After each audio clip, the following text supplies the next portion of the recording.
Welcome to the graduation ceremony for the St. Paul Fire Department Class of 2012B Firefighter Academy.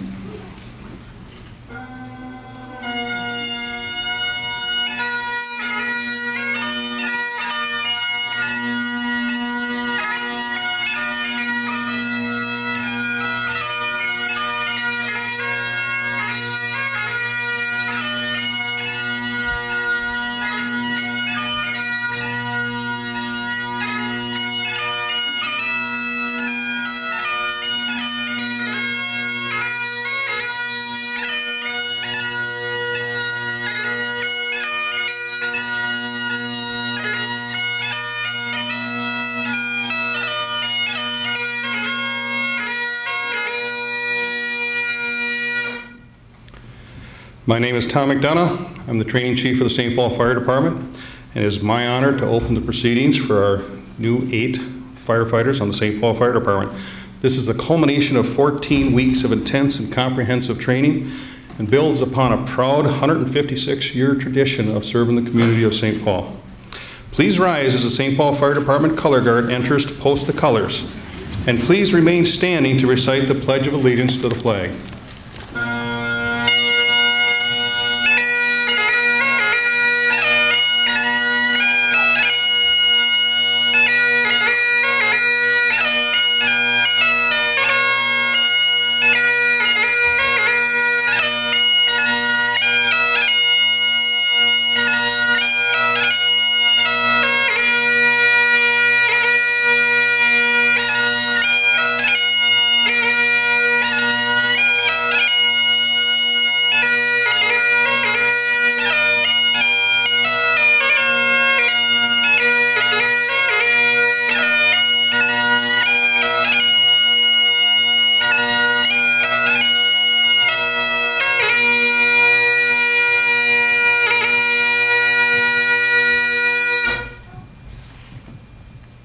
Right? Quarter. Ho!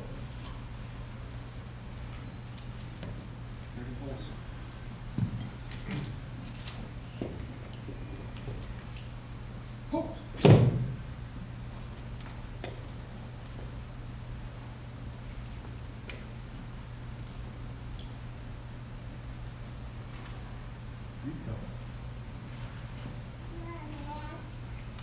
Freeze it! Ho! I pledge allegiance to the flag of the United States of America and to the republic for which it stands, one nation, under God, indivisible, with liberty and justice for all. Order! Ho! Right? Hey.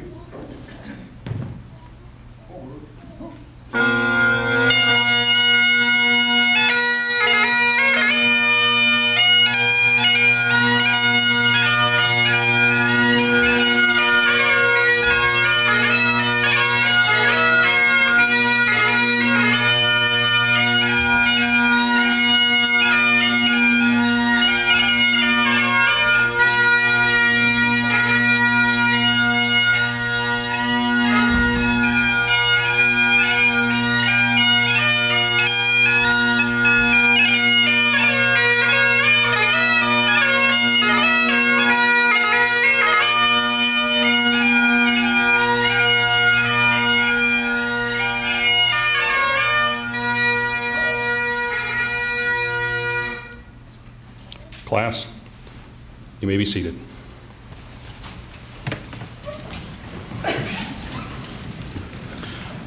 I would like to thank the members of the Color Guard for their presentation and their dedication to the fire department.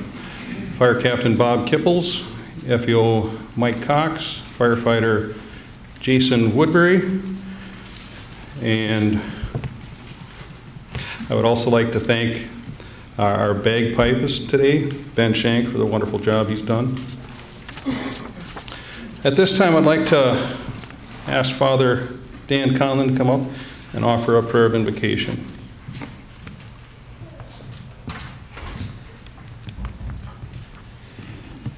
Let us bow our heads in prayer. Good and loving God, we gather on the cusp of Christmas for Christians and all people of goodwill, a time of great joy, a time of acknowledging your strong and deep and abiding presence in the life of the world which you love. Bless our new firefighters. Protect them as they serve the citizens and visitors of this great city of St. Paul. And bless their families, especially this day. We lift up Lucy Byron to your loving providence, Lord. Give her what only you can give, that certain presence of love in her life and healing. Bless all who have helped our new firefighters achieve this day. And may we always trust in your sure and certain power. Amen.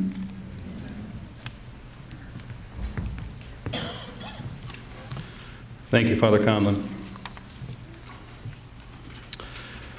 Senator Amy Klobuchar was hoping to be here today, but she could not make it. She had other pressing issues, but she did send a letter. I'd like to read that at this time. Dear friends, thank you for the kind invitation to join you for the graduation of Firefighter Academy Class 2012B. Although my schedule prevents me from being with you in person, I would like to take the opportunity to congratulate the 8 graduates of the Firefighter Academy. To each graduate, I commend you on your decision to serve the capital city. You are joining a dedicated team of professionals who rapidly respond at a moment's notice, providing professional and compassionate service to ensure the well-being and safety of our community. In the United States Senate, I work to make sure Minnesota has state-of-the-art resources essential to providing cutting-edge health, safety, and emergency services. I will continue to work hard to provide communities like St. Paul the support needed to retain quality service. Again, congratulations on completion of the rigorous training necessary to become a St. Paul firefighter.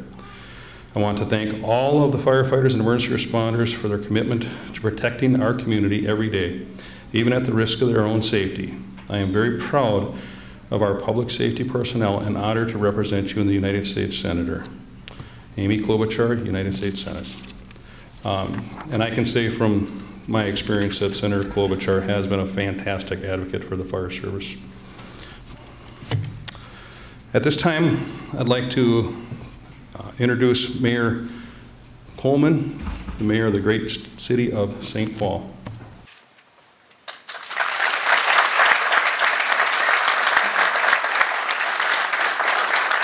Chief McDonough, thank you. Chief Butler. Council President Lantry, all those in the audience, family, friends, and new firefighters in the city of St. Paul. I want to start off by, first of all, wishing you the greetings of the season. Hope that this holiday season is a wonderful and joyous one. It certainly is a great gift that you have completed your training, a great gift that you're sitting here today to put your badges on and to join the St. Paul family. But it's not just our recruits that are part of our family, it's all of you in the audience, all of you that will lie awake at night wondering if your loved ones are safe, wondering when you'll see them next, knowing that they work long hours, work hard hours in a stressful environment, but knowing that they're serving the community that they love, serving this great city that we get to call home. I think of it at a time when, just a week ago, first responders in Connecticut went into a situation that no human being should ever have to go into, saw things that no human being should have to see, and confronted a stark reality. But they went in there and did their job. They worked to save whoever they could save, to help the victims, and then to comfort the families of those that were facing that tragic situation. And they were honored a couple of days later at the service at the high school when those first responders walked in to that auditorium and were greeted with a standing ovation because that community knew that they had been served and served well by those that were willing to walk into a situation where most people run from. That's what you're trained to do now. Let's pray that you never, ever have a situation that even approximates what we saw last week. But I know that in the worst of circumstances, in the most difficult and challenging times, you have the training, the skill, the heart, and the mind to do what's needed to be done, to walk into the situations, whether it be a burning building or an injury situation, after a car accident, whatever it may be. And you're there to save lives. You're there to help people. You're there to make our community stronger. That's a great calling. That's a great honor. It's a great duty, and I know you'll do it well. I want to personally thank Chief Butler and Deputy Mayor Williams, who worked very, very hard to make sure that this class not only represents the best and the brightest and the best of the best, but it also reflects the diversity of our community. It reflects the greatness of our community. It has a place at the fire table for all. And I think that that's an important goal that we have set out to achieve in the city of St. Paul. Chief Butler, for your efforts and for the class that reflects those efforts, I want to say thank you. More importantly, to all of you that have given so much of your time to support those going through the academy and will support them in the future, I say thank you. Thank you for today becoming a part of the St. Paul family. We welcome you. We wish you the best. We know you'll do us proud. Thank you very much.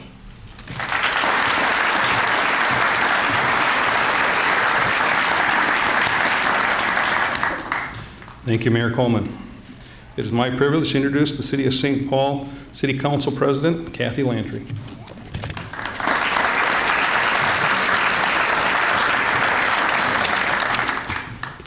Thank you and good afternoon. On behalf of my colleagues on the St. Paul City Council, I'd like to congratulate all of you on making it to today.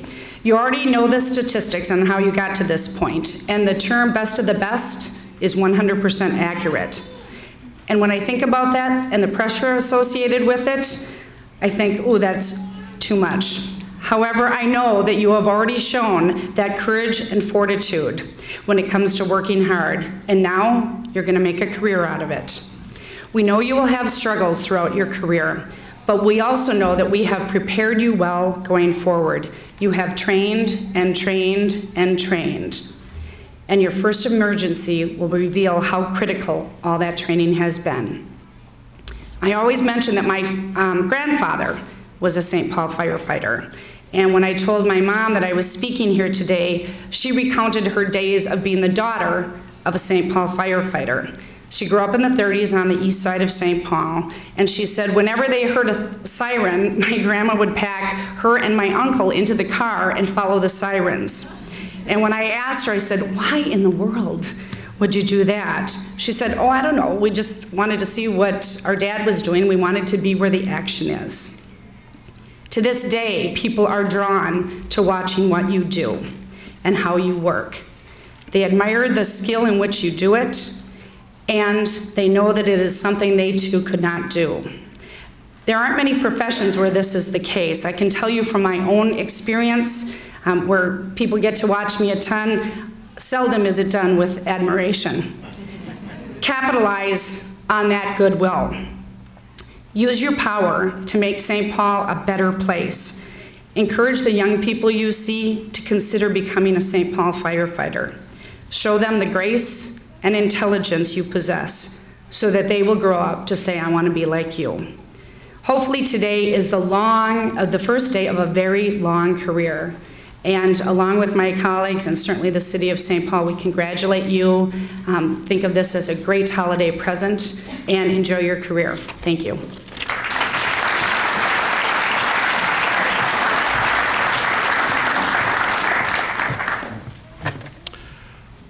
Now I'd like to invite to the podium Assistant Chief of the St. Paul Fire Department, Jim Smith.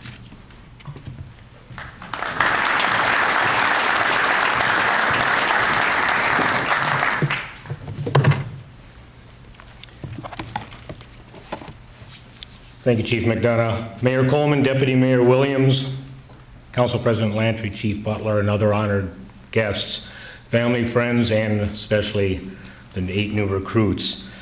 This is 48 hours ago I was asked to take on this challenge of speaking in front of the Recruit Academy. And so for the past 48 hours I've been looking at what I should be talking about, and I went to Chief McDonough and I said, what should I talk about? What should I talk about? And he told me talk about 5 minutes and go back, sit down. So I'm going to fail miserably, but as I look out at these new 8 recruits, I see the faces of excitement, energy, You're waiting to get back out on the streets. And it really brings to mind one thing, and that is I am really, really, really getting old. I started the fire service over 32 years ago, but I'll tell you, I still remember the very first fire call I ever went on. I was at the fire station and the fire bell rang and I ran over and I was getting into my hip boots. You probably don't know what hip boots are, but those are the long boots that also served as feed bags for the horses. And I couldn't even buckle the hasps of my fire coat. I was so nervous, you know. And I ran over to the fire truck, and the fire truck is running, and the lights are blinking on and off, and there's two firefighters in the back, and they open up the crew cab door, and I reach out to grab the grab rail, and not only do I miss the grab rail, I miss the running board and do a face plant in the side of the fire truck. Thus started an illustrious career in the fire service.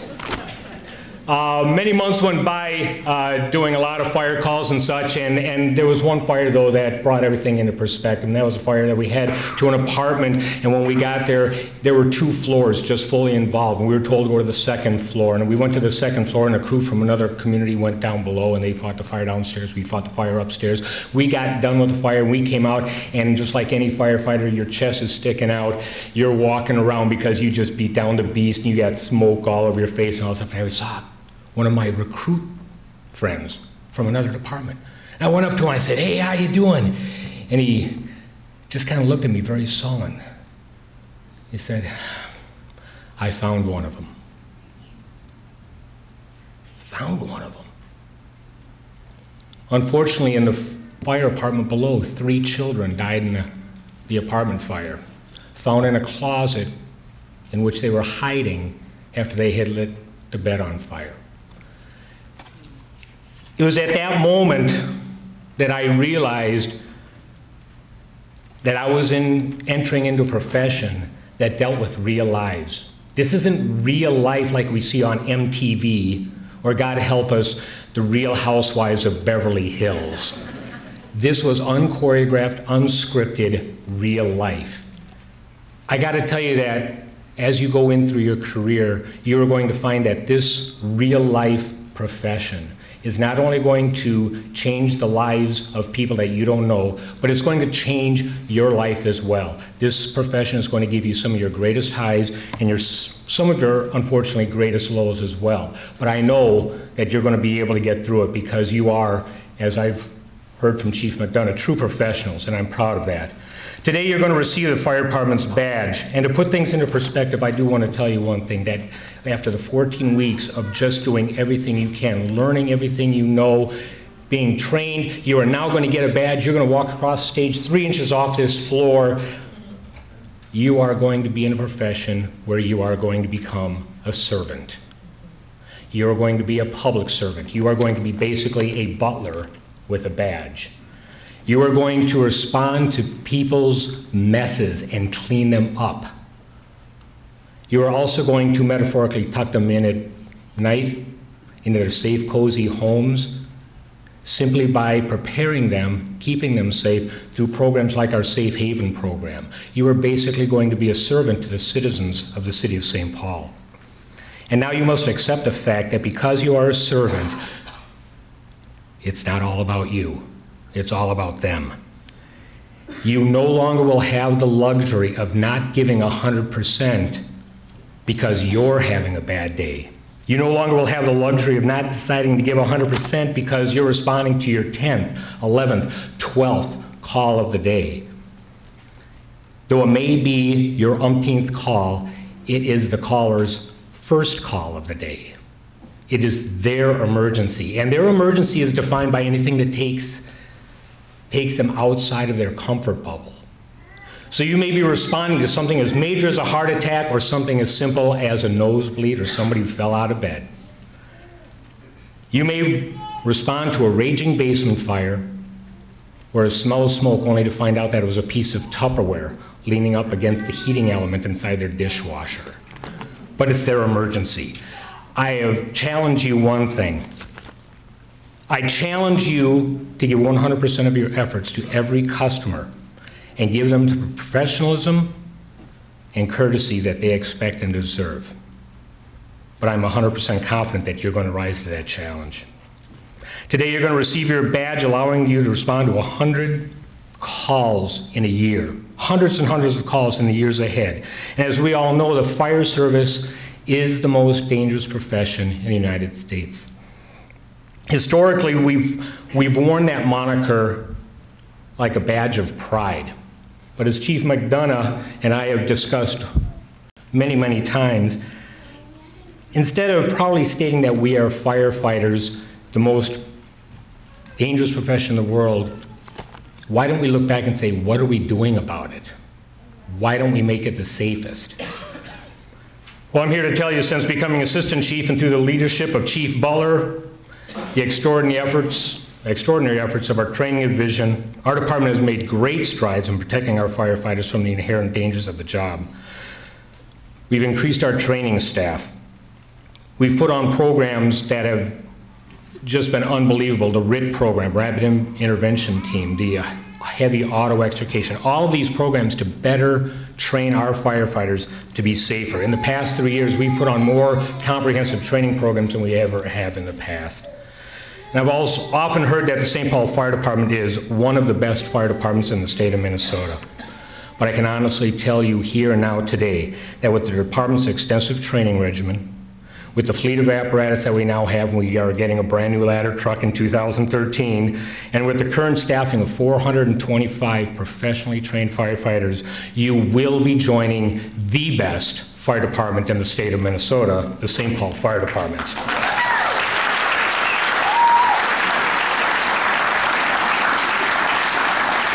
I want you all to feel really proud and excited of your accomplishments. I want you to wear your badge with great honor and pride. Though you have become highly trained professionals working for the best fire department in the state of Minnesota, I must caution you one thing, and that is to make sure in your years ahead, don't allow that pride to transform into self-destructive arrogance. Arrogance causes complacency. Complacency in the fire service is dangerous. It makes us stop wearing all of our PPE. Sometimes it makes us take unnecessary risks, and we stop seeing things very clearly. Our nation's had to endure a tremendous amount of anguish and heartache over the past week. I don't need to tell you our world is dangerous enough. Today you are entering a profession that makes your world a little more dangerous. But we have given you the tools and the equipment to keep you safer. Our command staff on this department is second to none. We will do our part to keep you safe. So my challenge to you today is to never come to work wearing the blinders of arrogance or the fabricated armor of immortality. I'm sure you're going to rise to that challenge. And my last challenge today to you, as you receive your department's badge, whether you like it or not, whether you want it or not, you are now a role model. You are a role model. And you will be representing this great city, both on and off duty. Your actions will reflect back directly onto the fire department and to the city. You will be looked upon or looked up to by children and looked upon by our citizens who need your help. And as public servants, you will find yourself assisting people in ways you never thought possible, other than putting out fires and other than putting bandages on wounds. The attitude and demeanor you need to possess is so important that retired Chief Alan Brunacini from the Phoenix Fire Department actually wrote a whole book on it. And you can take that whole book and put it down into 2 words, simple words, a credo, our mantra: be nice. Be nice. I challenge you to treat those you meet as though they were the most important people on the face of the earth. Not because I'm telling you to do so, but simply because, as our fellow human beings, you should treat them like they're the most important people on earth. And I'm 100% confident that you're going to rise to that challenge. As I close in on an ending of a 30-plus year career with the fire service, I look to you, the faces of the fire department of the future, and I see great things. You've all been trained well, and you come with a fresh new eagerness to serve, and that's just absolutely wonderful. My hope to you is that after 25 years has gone by, You still put your uniform on each and every day with the same pride and honor I do each and every day. This is the greatest profession in the world, and I can assure you that the greatest awards you will receive are not going to come in the form of a letter of commendation or a plaque you can put on your wall. Your greatest rewards are going to come from the smiles of the children you meet. They're going to come from the senior citizen who thanks you with their feeble hand for helping them back into bed. It's going to come from the grateful handshake of a citizen who saw you stop a fire that had the potential of burning down their whole house. The ink on your commendations is going to fade over time, and your plaque is going to eventually collect dust on the wall in the basement. But the feelings you get from simply helping people and knowing you're giving your all is going to last you a lifetime. I wish you all the best. Sincerely, I wish you all the best in your career. Good luck in the future, and may God bless you all. Thank you very much.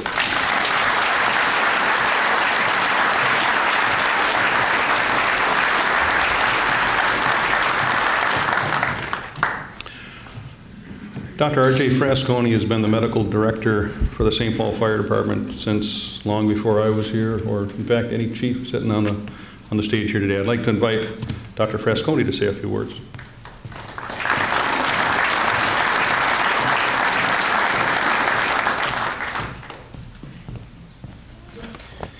Boy, was that long-winded. Seriously, though, it's a hard act to follow. Please, Tom, don't put me behind Chief Smith again. I have a bit of a cold today. Apologize. I see a doctor, but I don't know any good ones. I think I see a theme developing here. I promise my remarks will be very brief. I often stop at a gas station to get a cup of coffee on my way to work. I often wear my St. Paul Fire jacket when I do that. And when I step up to the counter, it's almost invariable that the clerk will ask me if I work for the fire department.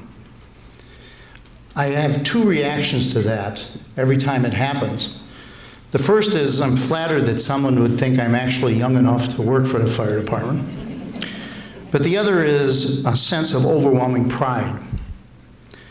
That pride stems from the fact that that citizen asking me that question has an appreciation for what a St. Paul firefighter does. I can hear in the clerk's voice that it's a personal privilege to actually meet a St. Paul firefighter. You see, when you become a member of the St. Paul Fire Department, you automatically become one of those people who run toward the fire. You become one of those guys who climb into the mangled wreckage and pry the people out. You're one of those guys who gets into the cold water and you save those people from drowning. You deliver the babies. You're one of those medics who took such good care of Grandma when she had her heart attack, or Johnny when he broke his arm. You're all of those folks doing all of those things rolled up into one in that clerk's head. Even more than that, you do it all selflessly. The funny thing about all that stuff jumbled up in that clerk's head is that it's true. This is what you become when you become a St. Paul firefighter. Back at the gas station, I look at the clerk in the face and respond, "No, I'm not a firefighter," but I quickly add, "I do work with them." Good luck in your careers, and remember from this day forward, when you're asked, you'll always be able to say, "I am a St. Paul firefighter." Happy holidays, everyone.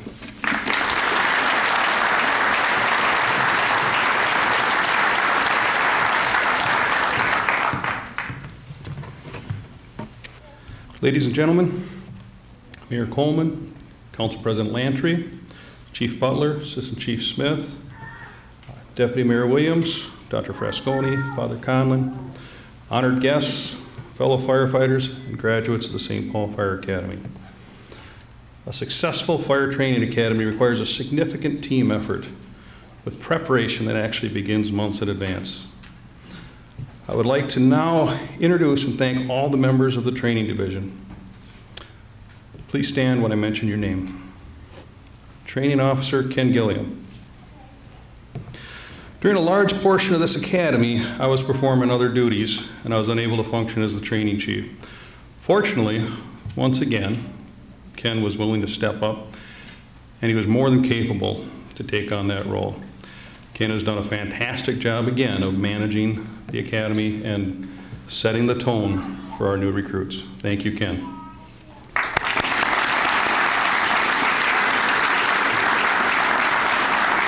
Training Officer Joe Blank. Joe was tasked with much of the day-to-day management of the recruits and the Recruit Academy staff. That's when he wasn't also managing our logistics and teaching Blue Card to our company officers. Joe's focus always has been on ensuring that the recruits receive the right quantity and the right quality of meaningful training, and nobody does it better than Joe. Thank you, Joe.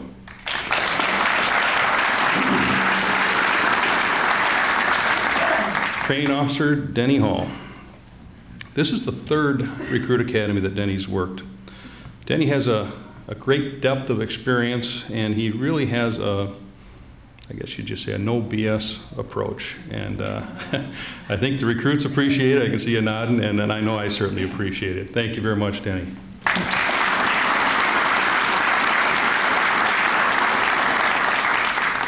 Training Officer Jonathan Hall. Jonathan Hall 2.0, I guess, okay.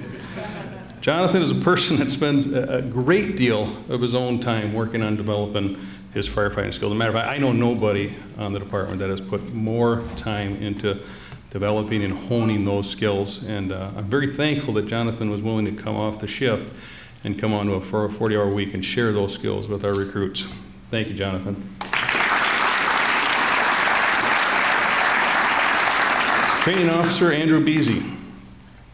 Andy was a junior member of the Academy staff, but you sure couldn't tell by his skills and his abilities. Andy was also in charge of the fitness program. It was his job to make sure that these guys were pushed past what they thought they could accomplish. And I have no doubt he did that job well. Thank you, Andy.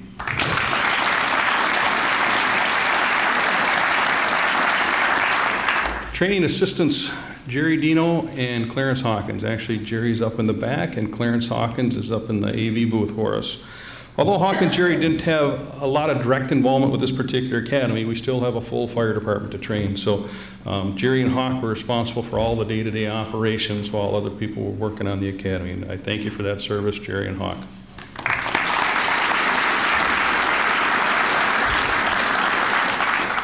Last, but certainly not least, is our support staff, Amy O'Donnell. Is she in here or did she sneak out? There you are. I figured you would have snuck out on us.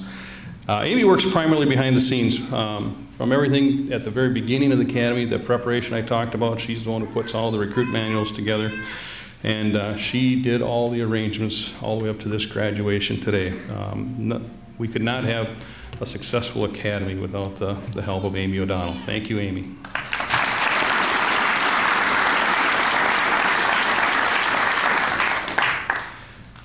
And there's a lot more than just the training staff involved in the academy. Beyond the training staff, I have to thank the entire St. Paul Fire Department, from Chief Tim Butler and Assistant Chief Jim Smith. They've allowed us more resources than ever before to make sure that these recruits are trained to a super high level. The fire administrative team, from John Swanson, Steve Zachard, Terry Haltner, Josette Bradley, Denise Harris, I would like to thank you all for your help every step of the way. Deputy Chiefs Smith, Sinitra, and Bestlin, EMS Chief Matt Simpson, EMS Coordinator Bob Pitts, all the chief officers that helped us coordinate the fire and medic companies who frequently came out to help out with different evolutions, both day and night. I'd like to thank you all.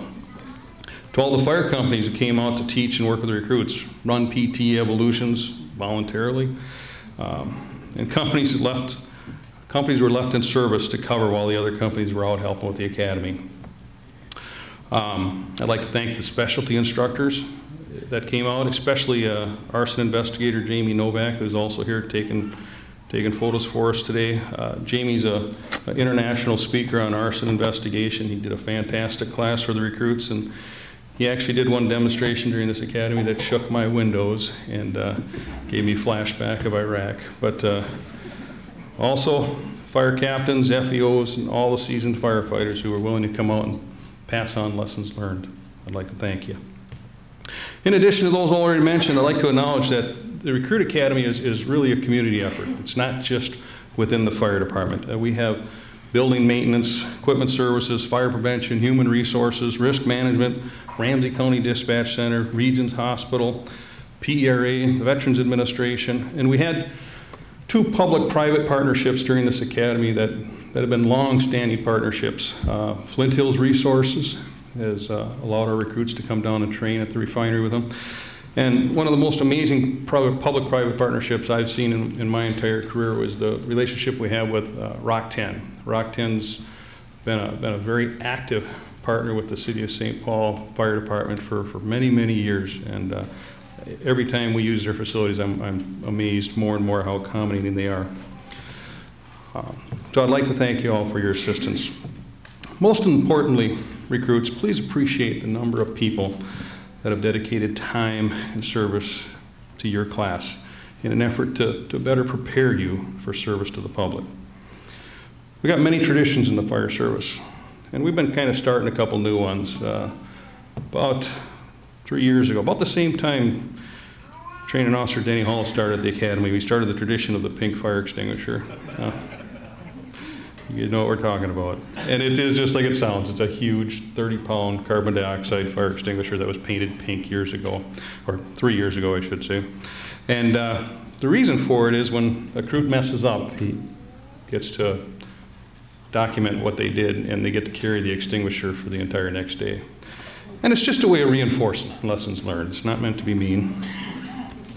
But some of the, I was looking at the notes that were on the pink extinguisher, and there was quite a variety, but they ranged from not cleaning the bathroom well to not restocking the toilet paper, and I'm sure there's a lot of family members out there that can appreciate that. And I hope we did a good job at training them to clean the bathroom and stock the toilet paper, but there's only so much we could do.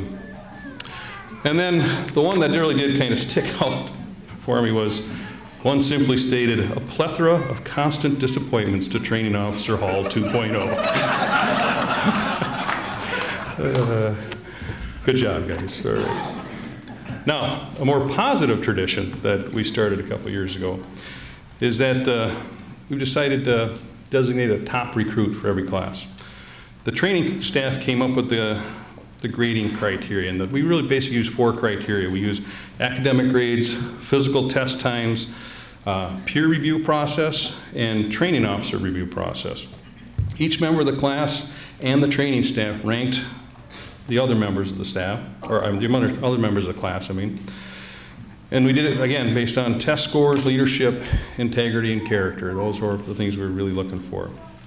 And I'm pleased to announce that the class leader, or the top recruit for the class of 2012B, is Tom Beaver.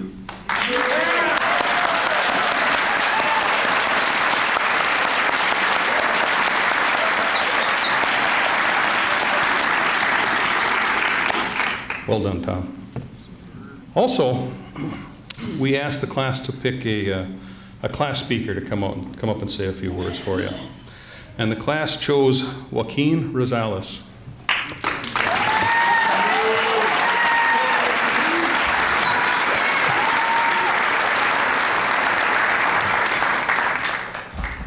Good afternoon. December 21st, 2012. We'd like to thank everybody for being here today, especially considering this could be the last day on earth for all of us. You know, the end of the world and all. So really it means a lot you guys chose to spend it with us. However, there's no need to worry, because we have some heavy hitters here today. No. In all seriousness though. I want to speak on behalf of our class and just simply say thank you. First and foremost, thank you to the Honorable Mayor Chris Coleman, Chief of Department Tim Butler, Assistant Chief Jim Smith, Emergency Medical Services Chief Matt Simpson, And we'd also like to thank the training staff for their hard work and dedication in preparing us for our future careers.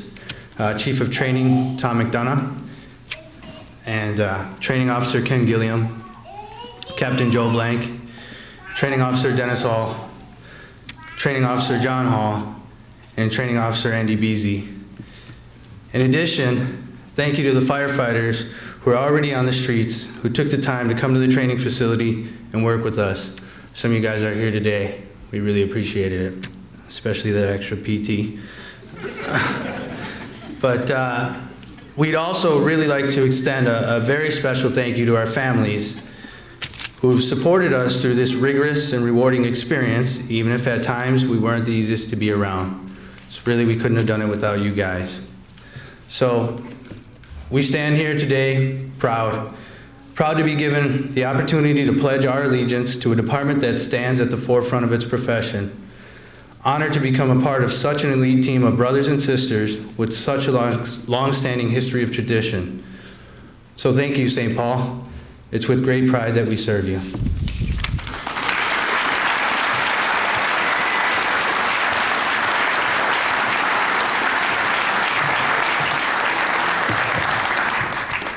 Class of 2012B, just go ahead and stand. Prepare for the presentation ceremony. Training officers Joe Blank and Dennis Hall, come up and we'll call the names. And we'll get the rest of the training staff to come up and help also.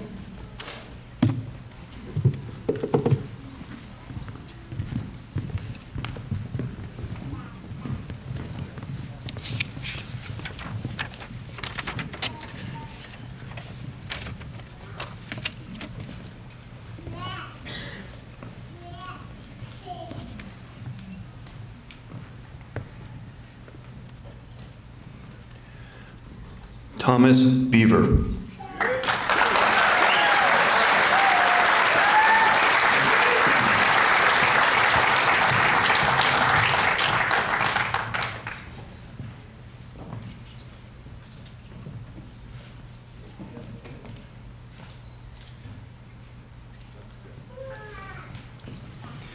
Eric Clinton.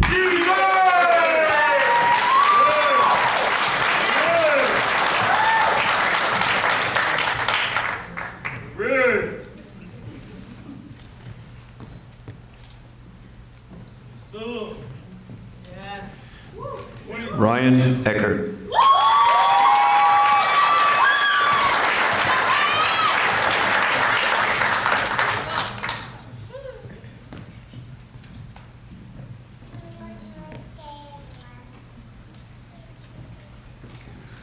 Stanico Green.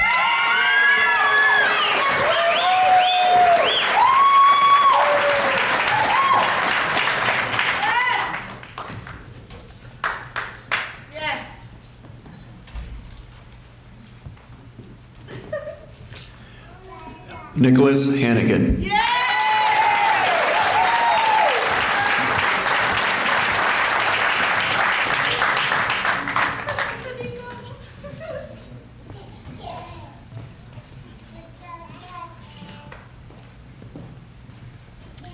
Joaquin Rosales.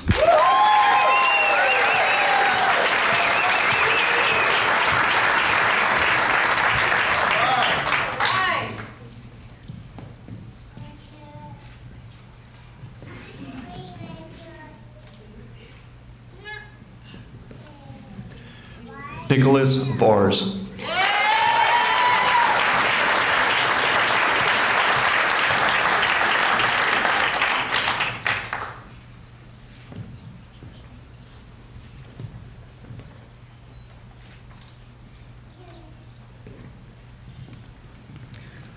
Nicholas Zajac.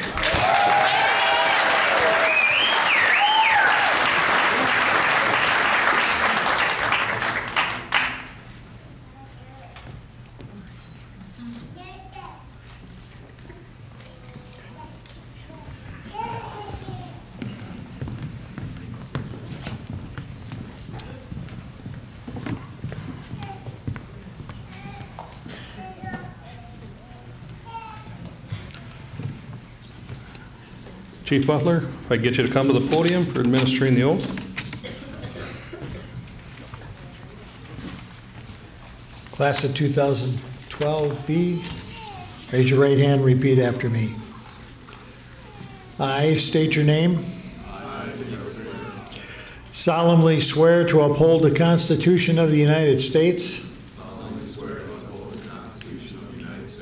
That of the state of Minnesota. All ordinances of the city of St. Paul. And the rules and regulations of this department. I will strive to maintain a spirit of teamwork and cooperation with all personnel. I will seek to give only the highest example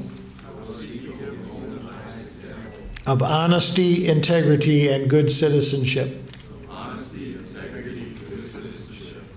I understand my behavior on and off duty affects the reputation of all firefighters. I will at all times uphold the highest standard of professional firefighter and the proud traditions of the St. Paul Fire Department. Congratulations, gentlemen. Ladies and gentlemen, the class of 2012B.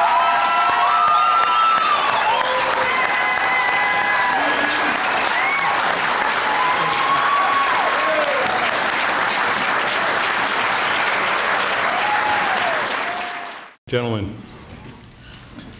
you will now be called firefighter.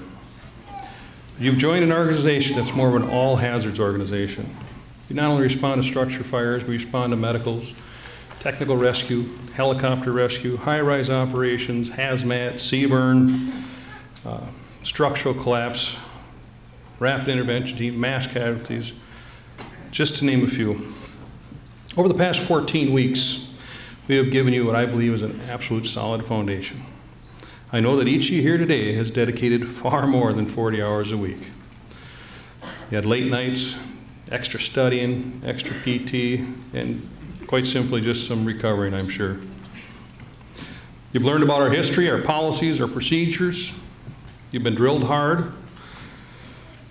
You've been pushed up to and beyond your physical and mental limits. That was by design. By my rough calculation, on this academy, you ran over 1,100 flights of stairs and about 17,000 steps total, maybe a little more. I think Training Officer Beasy was a little more evil than the last guy. There was a reason for that. That was more than just conditioning. That was to see if you really wanted to be here or not, and you all passed the test.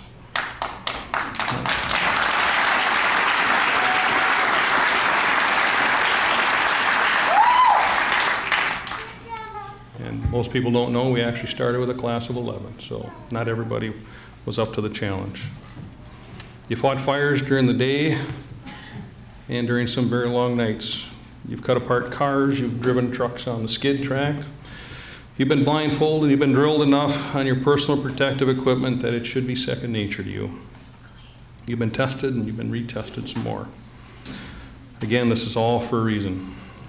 Over the last several years, many firefighters have been injured or killed in the line of duty.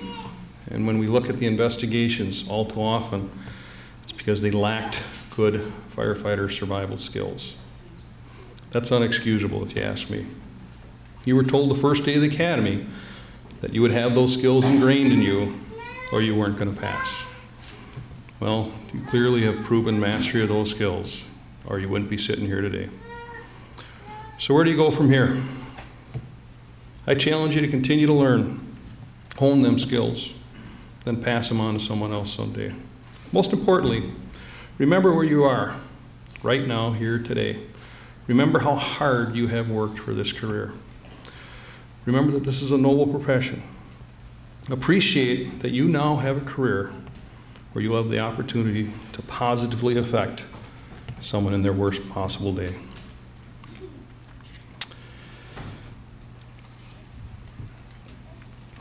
Gentlemen, I ask you to remember that last 14 weeks. Don't let it get dull. Remember it. And you're clearly at this point in your career, you're the best of the best. I'm 100% confident that you are here ready, willing, and able to serve the citizens of St. Paul. Father Conlon.